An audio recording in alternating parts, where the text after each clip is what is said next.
करेंगे principles of child development के बारे में। प्रिंसिपल्स ऑफ चाइल्ड डेवलपमेंट में हम बेसिकली ये चाइल्ड डेवलपमेंट का सेकंड टॉपिक है, लेकिन हमने पहले आपको थ्योरीज करा दी थी ताकि आप लोगों की थ्योरीज जो है वो पूरी हो जाए, वो इम्पोर्टेंट है, उसमें से ज्यादा क्वेश्चंस पूछे जाते हैं। तो अब हम टॉपिक वाइज जो है मूव करने की कोशिश करेंगे। जो इम्पोर्टेंट टॉपिक्स हैं वो मैं बीच बीच में आपको कराती रहूंगी ताकि आपके लिए करना इजी हो जाए। फॉर एग्जाम्पल अब मैं कोशिश करूंगी इसके बाद हम लोग एनसीएफ कर ले, क्योंकि एनसीएफ में से भी काफी क्वेश्चंस पूछे जाते हैं, चाहे लैंग्वेज पेडागोजी हो चाहे चाइल्ड डेवलपमेंट हो, हर जगह उससे क्वेश्चंस आते हैं। तो हम कोशिश करेंगे कि पहले एनसीएफ कवर कर ले। आज की क्लास में हम लोग प्रिंसिपल्स ऑफ चाइल्ड डेवलपमेंट के बारे में बात करेंगे। तो चलिए शुरू करते हैं हमारी आज की class. Principles of child development में हमारे कॉन्सेप्ट ऑफ चाइल्ड डेवलपमेंट आता है। कॉन्सेप्ट ऑफ चाइल्ड डेवलपमेंट क्या होता है? It includes pattern of growth, change and stability that occurs from conception to adolescence. Basically ये क्या है? ये एक पैटर्न है जो कि ग्रो हो रहा है। बेसिकली बच्चा किस पैटर्न में ग्रो हो रहा है, कितनी स्पीड से, या फिर एज के साथ उसकी कितनी ग्रोथ होनी चाहिए, क्या चेंजेस उसमें आते हैं अकॉर्डिंग टू द एज, और कितनी स्टेबिलिटी होती है बच्चे के अंदर, वो हम देखते हैं।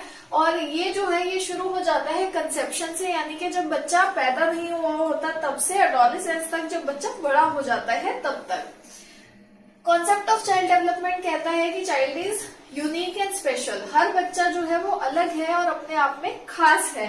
Each child is different in terms of development, characteristic, personality etcetera. हर बच्चा दूसरे बच्चे से अलग होगा, उसकी पर्सनैलिटी अलग होगी, उसकी डेवलपमेंट अलग तरीके से हुई होगी, उसमें अलग कैरेक्टरिस्टिक्स होंगे क्योंकि उसकी जो फैमिली बैकग्राउंड है वो अलग होगा, और जो उसका सोशल कंटेक्स्ट है वो अलग होगा, और इंडिविजुअली एज अ पर्सन वो दूसरों से अलग है। सेकेंड हमारा आता है चाइल्डहुड। चाइल्डहुड में कंसेप्ट ऑफ चाइल्ड डेवलपमेंट कहता है कि बच्चा जो है अपने बचपन में ही अपनी फाउंडेशन फॉर लाइफ कर लेता है, यानी कि child develops builds up his foundation for life. जो उसका बेस बनता है वो बेसिकली बचपन में बन जाता है, बच्चा उसी बेस के ऊपर ग्रो करता है।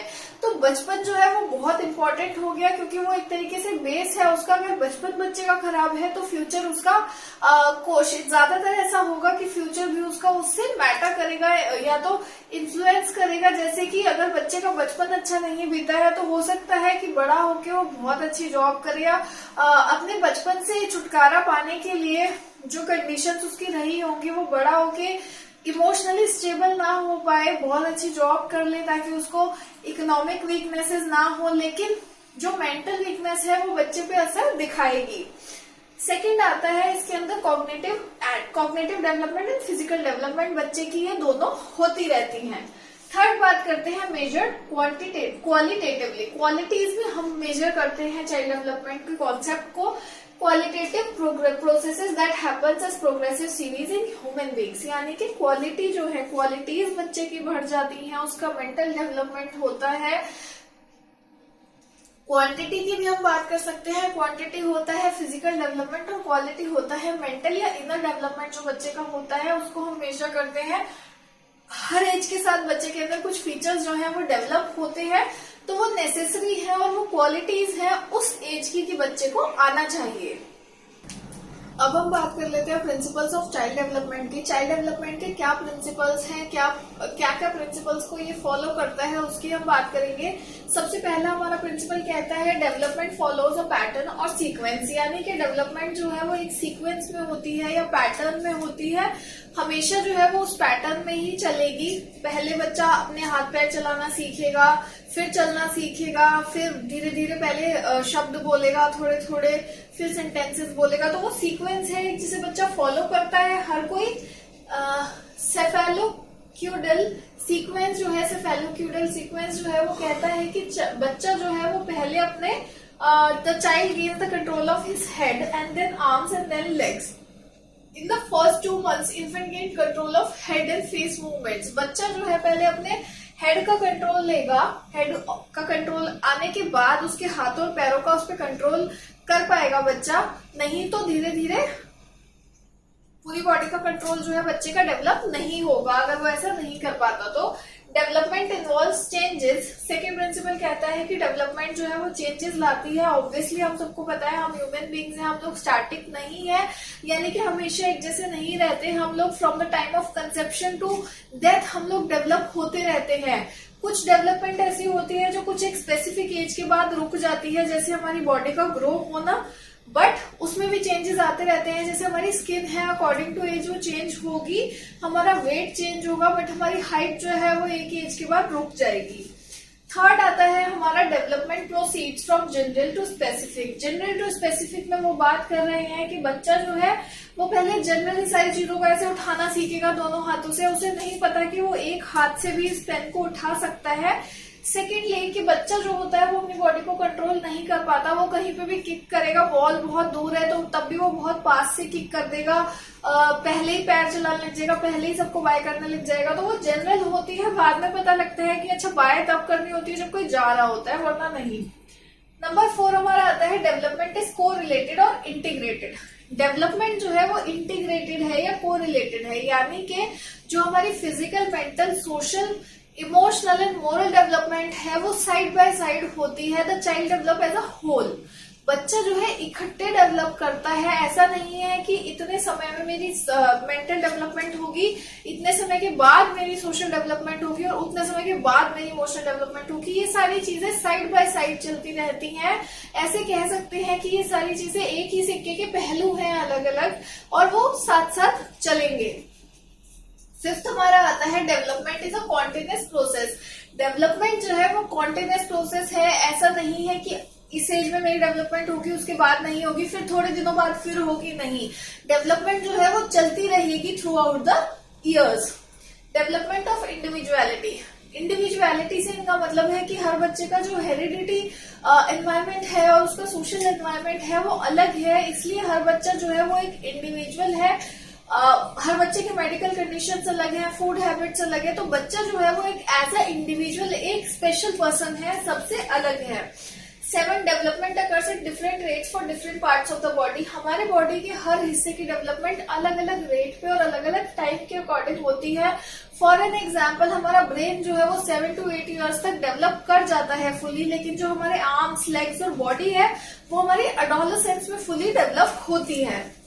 Number 8 development proceeds stage by stage. Development जो है वो स्टेज बाय स्टेज चलेगी, यानी कि पहले बच्चा सपोजिंगली कुछ शब्द बोलना कुछ आवाजें निकालना सीखेगा, फिर शब्द बोलना सीखेगा, फिर सेंटेंसेस बोलना सीखेगा, वो स्टेजेस में डेवलप करेगा। ऐसे ही फिजिकली भी और मेंटली भी।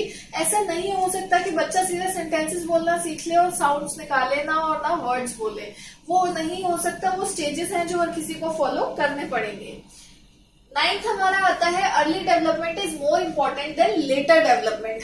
जो हमारी अर्ली डेवलपमेंट है, शुरुआत की जो डेवलपमेंट के दौर है, जो शुरुआत में बच्चे का विकास होता है वो बहुत ज्यादा इम्पोर्टेंट होता है लेटर ऑन से ज्यादा। मतलब कि जब बच्चा छोटा है 1 to 11 ईयर्स का है, उसकी डेवलपमेंट बहुत रैपिड होती है, specially in between this 1 to 7-8 years बच्चा बहुत रैपिडली ग्रो होता है। और जो बड़ा हो जाता है, सपोजिंगली अगर कोई मेरी एज में आ जाता है 25-30 के एज में, तो उसकी डेवलपमेंट उतनी रैपिड नहीं है जितनी एक बच्चे की डेवलपमेंट है। तो बचपन जो है वो बहुत इंपॉर्टेंट रोल प्ले करता है। 10 हमारा आता है डेवलपमेंट इज प्रिडिक्टेबल। प्रिडिक्टेबल है क्योंकि हमें पता है सारे बच्चे इसी पेस में डेवलप करते हैं। पहले वो अपने हेड का कंट्रोल लेंगे, फिर हाथों पैरों का, फिर क्रॉल करेंगे, फिर चलना सीखेंगे, फिर भागना सीखेंगे। तो वो हम प्रिडिक्ट कर सकते हैं कि बच्चा अच्छा इतने उम्र का हो गया है तो अब उसे ये चीजें कर लेनी चाहिए। 11th हमारा आता है सोशल लर्निंग थियरी या fractional reinforcement theory. Social learning theory या फिर फ्रैक्शनल रीइंफोर्समेंट थियरी। आपको ये नाम याद रखना है, ये दी थी N.E. मिलर ने। N.E. मिलर, मैं लिख देती हूँ, N.E. Miller and J. डॉलर्ड ने। ये थियरी इन्होंने 1941 में दी थी। और ये थियरी जो है वो कहती है कि बच्चा दूसरों को देख के सीखता है, यानी कि इमिटेशन थ्रू इमिटेशन सीखता है। सेकेंडली ये थियरी एक चीज की और बात करती है, वो है रिवॉर्ड एंड पनिशमेंट रीइंफोर्समेंट की बात करती है। ये लोग कहते हैं कि पॉजिटिव रीइंफोर्समेंट बच्चे को बहुत इफेक्ट करेगी और बच्चा उसी हिसाब से डेवलप करने की या अच्छा बिहेव करने की कोशिश करेगा, जबकि नेगेटिव रीइंफोर्समेंट जो है वो किसी बच्चे में पॉजिटिव इफेक्ट कर सकती है बट किसी बच्चे पे नेगेटिव इफेक्ट भी कर सकती है। For an example, as a teacher अगर मैं एक बच्चे को होमवर्क ना करने के लिए क्लास के बाहर खड़ा कर दूं तो वो सोचेगा कि उसको पॉजिटिव वे में लेगा कि अच्छा ठीक है मैं आपसे अपना होमवर्क पूरा करके आऊंगा। लेकिन अगर दूसरा बच्चा है जिसे भी सेम रीजन के लिए खड़ा किया है, वो कहेगा ये मैम हमेशा ऐसे ही करती है इसलिए मैं आपसे होमवर्क करूंगा ही नहीं, बहुत अच्छी बात है, मुझे बाहर खड़ा कर देंगे। तो ये दो तरह के नेगेटिव रीइंफोर्समेंट के दो तरीके मैंने आपको बताया कि एक बच्चे ने उसे पॉजिटिवली लिया और एक ने उसे नेगेटिवली लिया। लास्ट जो हमारा आता है वो आता है development do not proceed at the same pace for all, यानी कि सबकी डेवलपमेंट एक जैसी नहीं होती, सेम पेस पे नहीं होती। इसे हम थ्योरी ऑफ मैच्योरेशन भी कहते हैं, जो जेसेल ने दी थी। जेसेल की स्पेलिंग है GESELL।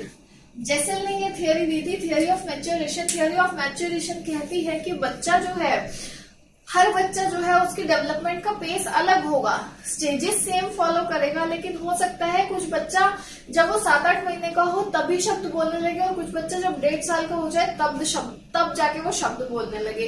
तो जो पेस ऑफ डेवलपमेंट है वो डिफर करेगा।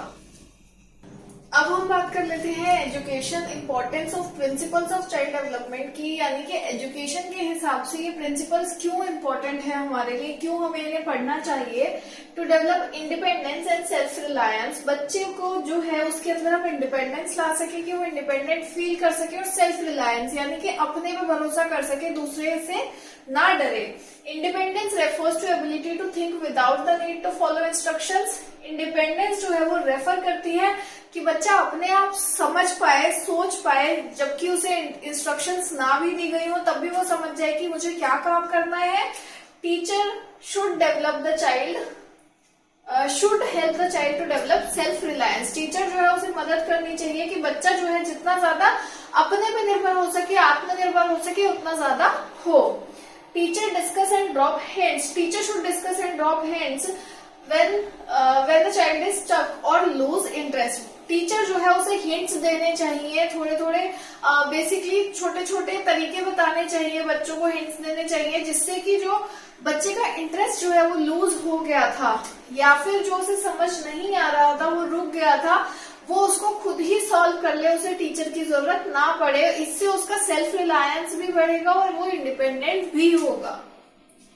सेकेंड हमारा है education aims to respect the pace of development of each child. Education का मकसद है कि वो रेस्पेक्ट करे हर बच्चे का पेस ऑफ डेवलपमेंट, यानी कि पेस यानी कि हर बच्चा जो है अलग लेवल पे बड़ा होता है, उसको रेस्पेक्ट करे। Teacher should prepare various activities so that children can choose according to his or her interest. Teacher जो है उसे बच्चों के पेस ऑफ डेवलपमेंट के हिसाब से, यानी कि हर बच्चे की जो मेंटल लेवल है वो अलग है, उस हिसाब से उसे एक्टिविटीज बनानी चाहिए ताकि बच्चा अपने लेवल का, अपने हिसाब की एक्टिविटी को चूज कर सके और उसे सॉल्व कर सके। थर्ड हमारा है education evaluates the development level of each children. Education जो है वो इवेल्युएट करती है कि बच्चे का थिंकिंग लेवल क्या है और उसी हिसाब से बुक्स बनाए जाते हैं और एक्टिविटीज वगैरह भी सिलेक्ट किए जाते हैं। Education helps children widen their activities and their ideas to think and also provide physical, psychological, appropriate environment for the development of the child. Education जो है वो help करता है बच्चों को कि ज्यादा से ज्यादा वो एक्टिविटीज कर सके, अपने हिसाब से सोच सके, अपने दिमाग से सोच सके, दूसरों के इंस्ट्रक्शंस को फॉलो ना करे, और उन्हें एक ऐसा एनवायरनमेंट देती है फिजिकली भी और साइकोलॉजिकली भी, यानी कि मेंटली भी, कि बच्चा जो है वो डेवलप कर सके। एजुकेशन जो है वो एक तरीके से मॉडल बना देती है या ऐसा एनवायरनमेंट आसपास में क्रिएट कर देती है जिससे बच्चा जो है वो अच्छे से डेवलप कर सकता है। अब हम बात करते हैं उन फैक्टर्स की जो इन्फ्लुएंस करते हैं चाइल्ड डेवलपमेंट को, यानी कि ऐसे फैक्टर जो बच्चे की ग्रोथ को इन्फ्लुएंस करेंगे। ऐसे फैक्टर्स को हमने दो हिस्सों में बांटा है, इंटरनल और एक्सटर्नल, अंदरूनी और बाहरी। दो हिस्सों में हमने बांटा है। इंटरनल फैक्टर्स में वो बात करते हैं हेरिडिटी की। हेरिडिटी जो है बहुत इंपॉर्टेंट रोल प्ले करता है बच्चे की डेवलपमेंट में। फिजिकल डेवलपमेंट जो है बच्चे की वो प्रॉपरली हेरिडिटी पे डिपेंड करती है कि पेरेंट्स कितने लंबे हैं, वेट, हाइट वगैरह ज्यादातर अपने पेरेंट्स पे जाता है। फेशियल फीचर्स जो हमारे हैं वो हमारे फैमिली से मैच करते हैं, तो ये हम कह सकते हैं हेरिडिटी जो है वो काफी टाइम तक हमारे बेसिकली ग्रोथ में जो है एक बहुत इंपॉर्टेंट रोल प्ले करती है। फिजिकल फैक्टर की बात हो रही है। फिजिकल फैक्टर कहलाता है कि बैलेंस डाइट की बात हो रही है, न्यूट्रिशन की बात हो रही है। अगर बच्चे को गुड न्यूट्रिशन दिया जाए तो बच्चा जो है जल्दी डेवलप करेगा, और जल्दी डेवलप करेगा तो जल्दी जल्दी चीजें सीखेगा। अगर बच्चे को अच्छा न्यूट्रिशन नहीं देते हैं हम लोग, तो बच्चा जो है वो धीरे धीरे स्लो रेट पे डेवलप करेगा। इंटेलिजेंस में ये कहा गया है कि जो बच्चे इंटेलिजेंस जिनकी हाई होती है या ज्यादा इंटेलिजेंट होते हैं, वो जल्दी बातों को, इंफॉर्मेशन को रीस्टोर करना सीख लेते हैं, उनकी थिंकिंग बहुत जल्दी डेवलप हो जाती है, वो जल्दी दूसरों के साथ घुल मिल जाते हैं, एंड सेकेंडली उनकी डेवलपमेंट फास्ट होती है। जो बच्चे लो इंटेलिजेंस के होते हैं उनकी डेवलपमेंट थोड़ी लेट होती है, थोड़ी वीक होती है, एंड ऑल्सो उनको दूसरों की बातें समझने में भी उतना ही टाइम लगता है। फोर्थ आता है इमोशनल फैक्टर। अगर बच्चा इमोशनली स्टेबल है तो उसकी डेवलपमेंट बहुत अच्छी होगी। अगर बच्चा इमोशनली स्टेबल नहीं है, इमोशनली वीक है, तो उसकी डेवलपमेंट जो है उसी हिसाब से हिंडर करेगी, क्योंकि इमोशनली बच्चा जब स्टेबल नहीं होगा तो उसको बहुत सारी मेडिकल कंडीशंस भी हो जाएंगी, वो दूसरों से घुलेगा मिलेगा नहीं जल्दी से, तो उसके डेवलपमेंट पे इस चीज का बहुत ज्यादा इफेक्ट पड़ेगा।